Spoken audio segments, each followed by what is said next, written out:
Reconocido actualmente como uno de los mejores estudios de animación a nivel mundial, Estudio Ghibli se fundó en Japón en el año de 1985, de la mano de Miyazaki Hayao, Takahata Isao como directores animadores y Suzuki Toshio como productor. Takahata y Miyazaki se conocieron trabajando para el estudio de animación Toei Doga, donde estuvieron más de 10 años hasta que decidieron crear Estudio Ghibli. El Castillo en el Cielo fue la primera película estrenada por parte de Estudio Ghibli en el año de 1986.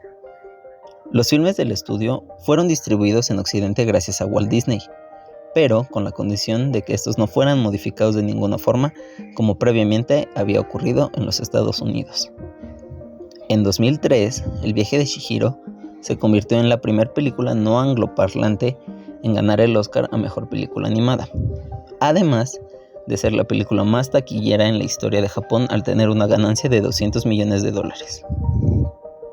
En los últimos 37 años, el estudio ha creado más de 20 películas, diversos cortometrajes y anuncios de televisión. En la actualidad, a pesar de la existencia de nuevas técnicas de animación, Estudio Ghibli sigue dibujando cada uno de sus cuadros a mano, por lo que sus filmes son considerados un verdadero arte. Hayao Miyazaki, su fundador, nació en la región de Bunkyo, en Japón, el 5 de enero de 1941, siendo el segundo de 4 hermanos. Su padre era el director de Miyazaki Airplane, una empresa dedicada a la construcción de timones para los aviones de combate durante la Segunda Guerra Mundial. Desde muy pequeño fue consciente de los grandes acontecimientos bélicos que ocurrían dentro de su entorno, teniendo la necesidad de trasladarse de un lugar a otro en breves lapsos de tiempo para la seguridad de su familia. El nombre de Ghibli fue elegido por Hayao Miyazaki y deriva del término que utilizaban los italianos durante la Segunda Guerra Mundial para referirse a sus aviones cuando aludían a un viento cálido que sopla a través del desierto. Miyazaki es conocido por el uso constante de temas tales como la relación de la humanidad con la naturaleza y la tecnología, lo bello de los patrones tradicionales de vida, la importancia del arte y el trabajo manual, así como lo difícil que puede resultar mantener una ética pacífica en el mundo lleno de violencia. Otro de sus sellos distintivos es incluir en la mayoría de sus películas a protagonistas femeninas, jóvenes y fuertes. En la película Kiki, Entregas a Domicilio, es muy interesante analizarla, ya que es una adaptación de la novela del mismo nombre escrita por la autora japonesa Isao Takahata, quien se inspiró en su propia historia debido a que, a pesar de haber experimentado en carne propia la bomba atómica de Japón, decidió seguir adelante y mudarse a los 25 años a Brasil, lugar donde escribiría la novela. En 1987, Ghibli compró los derechos de esta adaptación. En ese momento, los dos directores de estudio estaban ocupados con La tumba de las luciérnagas y con Mi vecino Totoro. Esto hizo que ni Miyazaki ni Takahata pudieran encarar esta nueva producción, así que contrataron a nuevo personal para esta película, pero empezó a tomar forma hasta que Miyazaki puso el proyecto en sus manos. Miyazaki puso algunos cambios en esta adaptación, lo que hizo que Takahata no le gustara mucho la película. Por último, hay que recordar que este fue el primer gran éxito del estudio. Esta película logró recaudar una cifra de $18 millones, lo cual fue su primer éxito comercial. Esto es un número significativo, pues Totoro, por ejemplo, recaudó 6 y La tumba de las luciérnagas 5. La historia de esta película comienza con la pequeña Kiki en su pueblo natal. Aquí vive con sus padres y su gato negro parlante Gigi. En este mundo, las brujas conviven con las personas normales y tienen una extraña tradición donde a los 13 años todas las brujas deben dejar atrás su ciudad o pueblo natal y viajar a solas a otro pueblo para ganarse la vida. En los primeros momentos que conocemos un poco de la vida familiar de nuestra protagonista, lamentablemente son simplemente introductorias. Nos muestra solo un poco hasta que Kiki decide irse enseguida de su pueblo natal.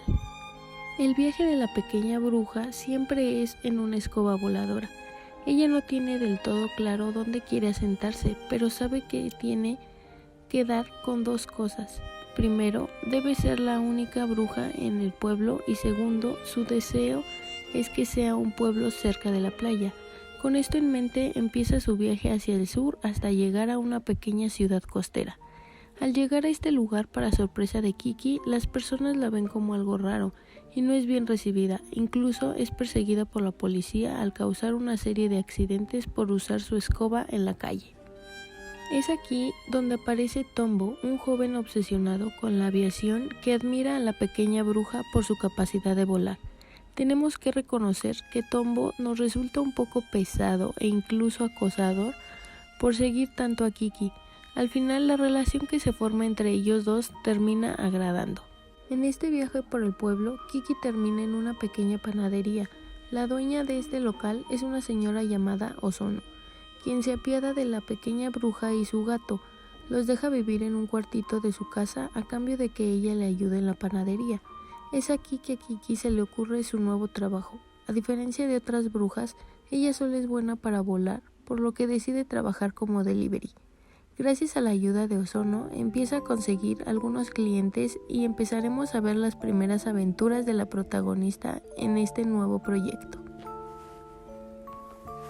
Kiki Entregas a Domicilio es una de esas películas que logran decir mucho con un argumento muy simple.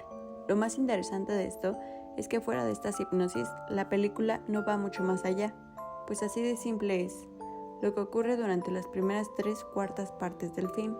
Sin embargo, la idea se mantiene de muy buena manera agregando un par de detalles interesantes, como el rechazo de varias personas que tienen hacia las brujas, y todo esto hace que Kiki se sienta mal por ello, y carga con el peso de lo que ella entiende como una obligación, que es el convertirse en una bruja siendo con las reglas estrictas. Aquí estamos viendo claramente lo difícil que es crecer, ganarse un lugar en el mundo e independizarse de sus padres.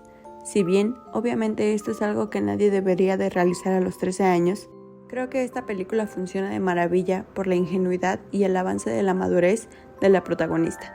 Quizá todo esto pase por un tema de marketing, puesto que todos sabemos que, por ejemplo, la imagen de Totoro es sobreexplotada al máximo por ser tan kawaii. Y quizá esta falta de un personaje o elemento popular dentro de Kiki Entregas a Domicilio hace que no sea tan popular, desgraciadamente. En cuanto a la animación y la música de esa producción, es fascinante y muy adecuada en cada momento. Las películas anteriores a Ghibli solían enfocarse en la noche y muchas de estas tomas aéreas eran oscuras. En este caso, en su mayoría diurnas, y creo que nos muestra uno de los lados más hermosos que logró retratar este estudio. En cuanto a la música, es simplemente hermosa. Siento que logra resaltar una historia y el apartado artístico y visual. Dentro de Kiki encontramos muchos personajes femeninos con intereses propios, nombres, y que generalmente están hablando de cosas ajenas a los hombres. Como curiosidad, hay que reconocer que esta película tiene personajes masculinos bastante chatos, muy planos y con muy poca participación. En ningún momento tenemos una charla entre dos hombres sobre alguna mujer o incluso sobre alguna otra cosa. Kiki es una película hermosa que todo el mundo debería ver. Es una historia sobre crecer, dejar atrás nuestras familias, madurar, y por lo que siento que no pude haberla visto en mejor edad como la de mis compañeros y yo. Si les gustan las historias de este tipo de personajes femeninos y fuertes con un poco de fantasía, Kiki es ideal para ustedes. El único punto negativo que vemos es un final abrupto. Recordamos que la primera vez que la vimos quizás le faltaba algún pedazo o algo, pero no. La historia de la protagonista termina tan de repente que llega a ser un poco anticlimático. Sentimos que de verdad faltó un verdadero desenlace para la obra. Investigando más a fondo, descubrimos que todo esto fue debido a la crisis económica que hubo en Japón justo durante su año de estreno. Tuvieron que cortar todos los presupuestos de proyectos que se estaban realizando al momento. Y otras de las dudas que teníamos al terminar era por qué Gigi dejaba de hablar con Kiki, siendo este su enigmático gato negro que toda bruja debe tener para poder volar e independizarse. Sin embargo, pudimos darnos cuenta que era porque Kiki empezaba a madurar y empezaba a relacionarse con otras personas. Entonces, al dejar de hablar con Gigi, era dejar atrás su lado inmaduro y debía empezar a relacionarse con su ciudad. Esta fue la primera película del estudio Ghibli que fue reconocida internacionalmente. ya que fue la primera película en ser distribuida por la compañía Disney en Estados Unidos. Fue estrenada de manera limitada en cines en mayo de 1998. Después estuvo entre las películas más rentadas durante su primera semana en alquiler. La película tuvo varios cambios de doblaje para hacerla más atractiva al público occidental. Los cambios fueron aprobados por el estudio Ghibli, puesto que no afectaban la trama ni el mensaje de la película. En 2010, la película fue relanzada en DVD y Blu-ray. Los cambios de doblaje que se hicieron al ser editada por primera vez fueron, la mayor parte, eliminados. No podemos negar que Kiki Entregas a Domicilio es otra gran película salida de la máquina de historias que es Estudio Ghibli, y su increíble equipo de realizadores, lleno de color, alegría, algo de tristeza y un estilo de diseño y narración que es tanto imposible de replicar como fresco, sin importar todos los films que llegan desde esta casa de magia.